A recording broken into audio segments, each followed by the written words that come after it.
Hoy es martes 29 de noviembre. Otra vez el profesor Ramón Romero para estudiar con ustedes la lección número 10, el fuego del infierno. Para memorizar, examinarlo todo, retener lo bueno. Primera carta a Tesalónicas 5:21.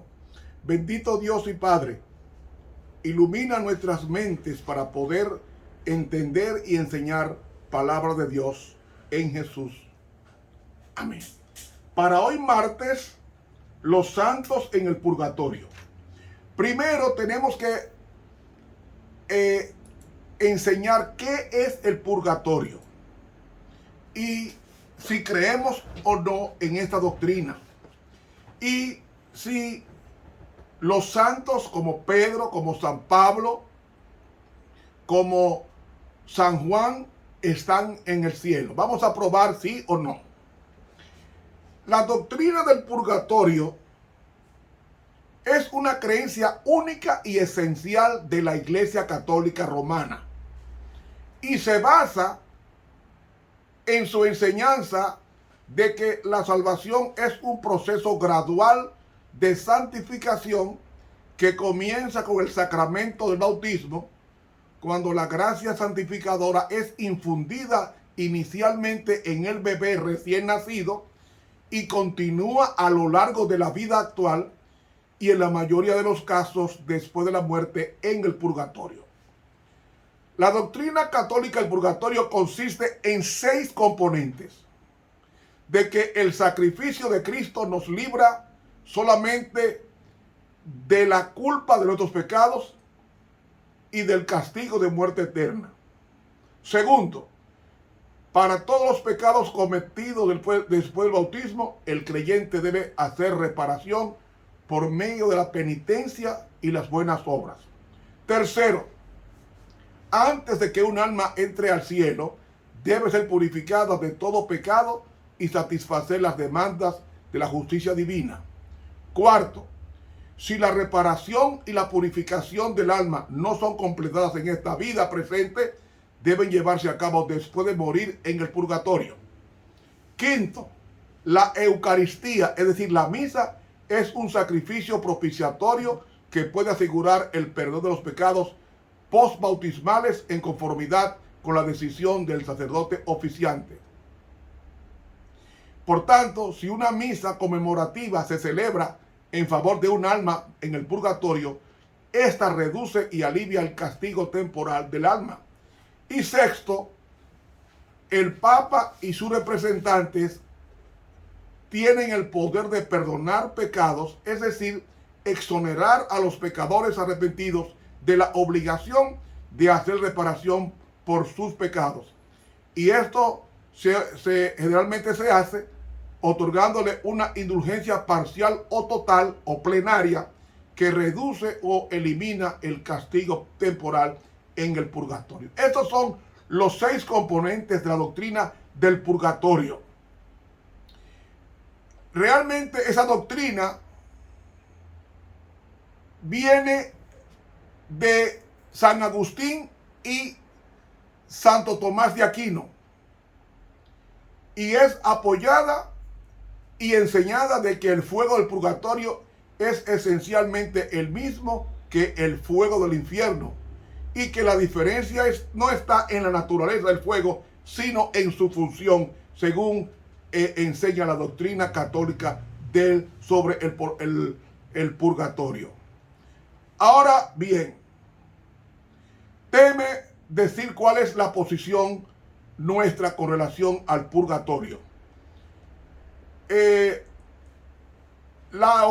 origen del purgatorio se parece mucho al origen de la creencia en la inmortalidad del alma, de modo que las dos creencias están íntimamente conectadas. El purgatorio ha llegado hasta hoy con la misma enseñanza de Tomás de Aquino. Ahora, me opongo o nos oponemos bíblicamente al purgatorio. Déjenme decirles cuál es la posición de este estudio con relación al purgatorio y después paso a las personas que están en el cielo. El purgatorio se basa se basa en 4 textos principales de la Biblia. Según de Macabeos 12, que es un libro apócrifo, Mateo 12, 42 al 46, Mateo 12, 32 y 1 Corintios 3, 15. El tiempo no nos da para explicar, pero sí hay un estudio en YouTube que yo explico en forma sucinta cada interpretación y cada respuesta a esas 4 interpretaciones. Ahora, quiero decir aquí, la primera razón y la más obvia para rechazar la doctrina católica del purgatorio es el hecho de que no se enseña en la Biblia. Como ya dije en los estudios anteriores, el purgatorio no está expresado en la Biblia como los defensores admiten.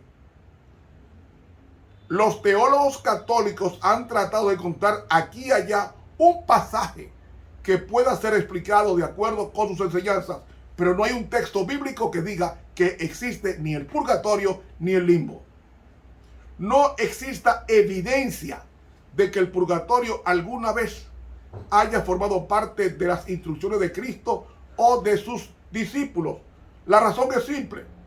En la Biblia, nuestro destino eterno se decide mientras tengamos vida. Después que uno muere, ya quedó fijado para siempre el carácter que ninguna misa ni ningún pastor puede variar, la condición del muerto. Nuestros pecados nunca son expiados en un purgatorio ardiente después de morir. ¿Por qué? Porque cuando morimos, nuestros cuerpos y almas descansan en la tumba hasta la mañana de la resurrección final. La segunda razón es el hecho de que contradice algunas enseñanzas de la palabra de Dios. Porque dice Romanos 3:24 que somos justificados gratuitamente por su gracia, mediante la redención que es en Cristo Jesús, a quien puso Dios como propiciación. O sea, esta justificación viene de Dios. Si la Iglesia Católica aceptara la plena reparación de nuestros pecados provista por el sacrificio de Cristo en el Calvario, la doctrina del purgatorio se vendría abajo enseguida. Otro aspecto cuestionable de la doctrina del purgatorio niega la suficiencia de la muerte expiatoria de Cristo en forma plena. Porque Hebreos 10:14 dice la Biblia que el sufrimiento de Cristo en la cruz logró nuestra salvación de una vez y para siempre para todos. Porque con una sola ofrenda, dice la Biblia, hizo perfectos para siempre los santificados. Es decir, este texto prueba la naturaleza acabada y suficiente de la obra de Cristo. Así que declarar que debemos sufrir por nuestros pecados es el insulto máximo para el sacrificio expiatorio de Cristo en la cruz. Ahora sí, existe un purgatorio, pero no está después de nuestra muerte. Fue en la muerte de Cristo, porque habiendo efectuado la purificación de nuestros pecados por medio de sí mismo, se sentó a la diestra de la majestad de las alturas, según Hebreos 1:3. Es decir, la purificación de nuestros pecados se ha efectuado en la cruz hace 2000 años. Y gracias a Dios que este es el único purgatorio que tendremos que sufrir alguna vez por nuestros pecados. ¿Cuál es? La muerte de Cristo en el Calvario. Otro asunto. La doctrina del purgatorio es una derivación de la visión de que el alma es inmortal, que fue difundida en la iglesia cristiana a final del siglo II. Y dice que el cuerpo es el caparazón temporal de la carne y hueso que aloja el alma, y que el alma es el componente no material inmortal que deja el cuerpo al morir y continúa viviendo conscientemente para siempre en el cielo, en el infierno o el purgatorio. La creencia en la supervivencia del alma fue lo que contribuyó al desarrollo de la doctrina del purgatorio, un lugar donde las almas de los muertos son purificadas al sufrir el castigo temporal de sus pecados antes de ascender al paraíso.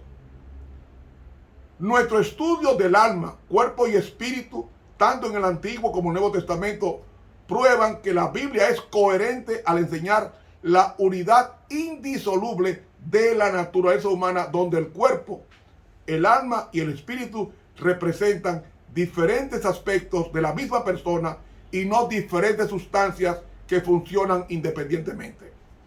Esta visión holística, sea total, de la naturaleza humana, elimina la base para la creencia en la supervivencia del alma en el purgatorio, en el infierno o en el paraíso. Lamentablemente, la aceptación de la creencia pagana de que el alma es inmortal ha condicionado la interpretación de la Biblia y ha dado surgimiento a una gran cantidad de herejías como el purgatorio, que no es bíblico, el tormento eterno en el infierno, que no es bíblico, como probé ayer, la oración por los muertos. Pues yo tengo que orar por un muerto si los muertos ya su vida está sellada para siempre al morir. Ningún exequia, ningún ritual, ninguna ceremonia de ninguna religión puede variar la condición del muerto. Jesús lo enseñó en la parábola de rico y Lázaro. Dio cabida a la intercesión de los santos. Los muertos, los santos, San Pedro no está en el cielo.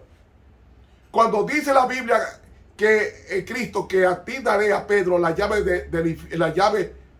a ti daré las llaves del reino. Las llaves son la palabra de Dios, el Antiguo y el Nuevo Testamento. Pedro era el mayor de los discípulos. Y como el mayor se le respetaba, Cristo se dirigía siempre a Pedro, al grupo. Pero no porque tuviera preeminencia, sino porque ella tenía mayoría de edad del grupo. Así que Pedro está en su tumba.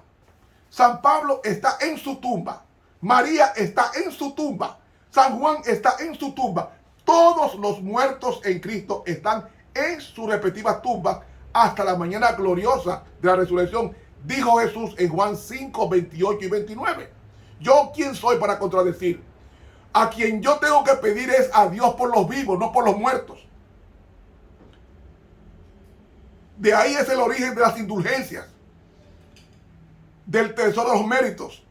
Y esto ha oscurecido la visión bíblica de la salvación como un don gratuito del Señor.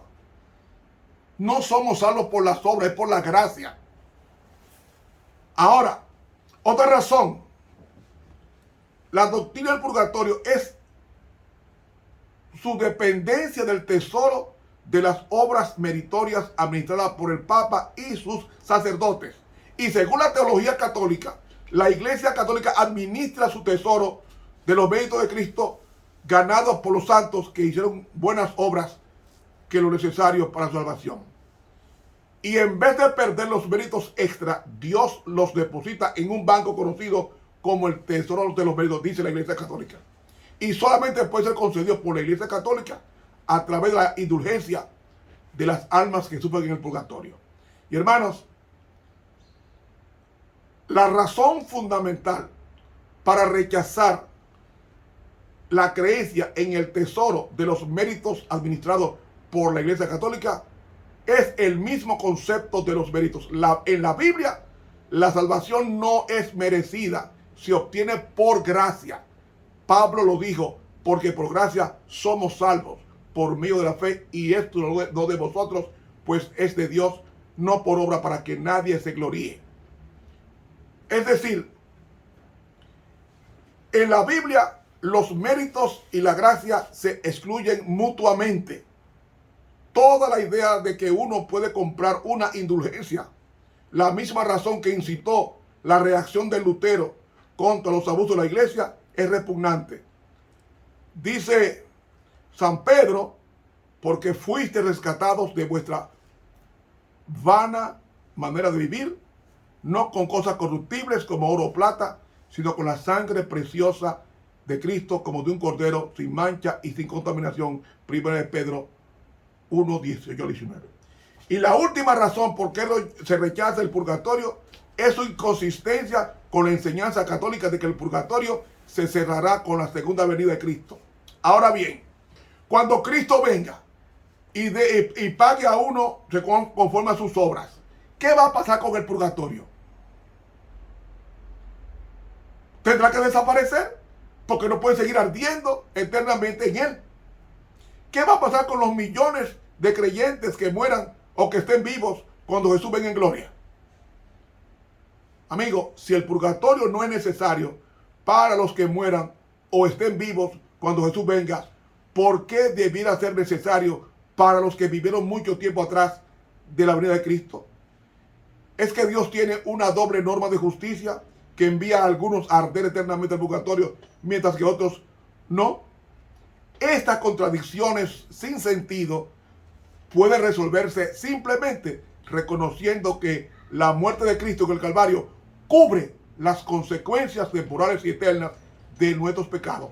De manera que no hay necesidad de purgatorio para pagar las consecuencias temporales de los pecados de nadie, porque Cristo los pagó todo en la cruz. Ahora, en la teología católica, la salvación es ofrecida por la iglesia. Y la iglesia tiene la autoridad de otorgar remisión de pecado, pero a través de misa conmemorativa. Pero Jesús sufrió por nuestros pecados a fin de que pudiésemos ser librados de sufrir el castigo de nuestros pecados. Por lo tanto, decir que debemos expiar nuestros pecados por medio del fuego expiatorio del purgatorio es negar la suficiencia de la muerte de Cristo en el Calvario. Es decir, la doctrina católica del purgatorio es contraria a todo lo que la Biblia dice sobre la salvación humana.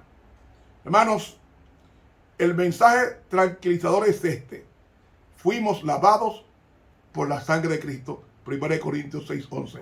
No son las llamaradas del purgatorio las que limpian al pecador del mal, sino la sangre de Cristo, su Hijo, que nos limpia de todo pecado. Se nos fue el tiempo, hermanos. Dios nos bendiga y nos guarde.